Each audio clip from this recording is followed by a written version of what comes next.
Ukiona mwili wako umebadilika ama uwezo wako umepungua, usikate tamaa. Lishe sahihi, mazoezi ya kutosha, kupunguza stress vinaweza kukusaidia wewe mwanaume kuweza kurudisha nguvu zako za kiume.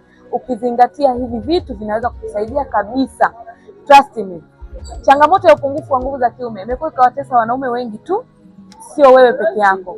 Wengi hii changamoto inawasumbua sana. Kwa hiyo yamkini umekata tamaa kwamba hauwezi kurudi kwenye hali yako ambayo ulikuwa nayo mwanzo. Changamoto ya upungufu wa nguvu za kiume, endapo utafanya maamuzi sahihi kuweza kutibia changamoto hii, unaweza kujiamini tena.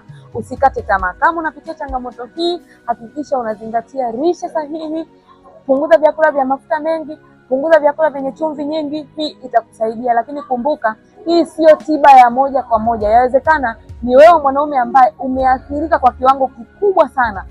Aidha hausimami kabisa ama unasimama kwa ulegevu. Hii ni changamoto, haifai kutumia lishe tu. Hii ni uongo. Hakikisha unafuata ushauri wa daktari ili uweze kurudisha uwezo wako. Mazoezi tu hayawezi kurudisha nguvu zako za kiume. Hapo kuna vitu ambavyo vinakuwa vimepungua kwenye mwili wako, aidha homoni ya testosterone imepungua, na ndio maana unaona performance yako ya tendo imeshuka.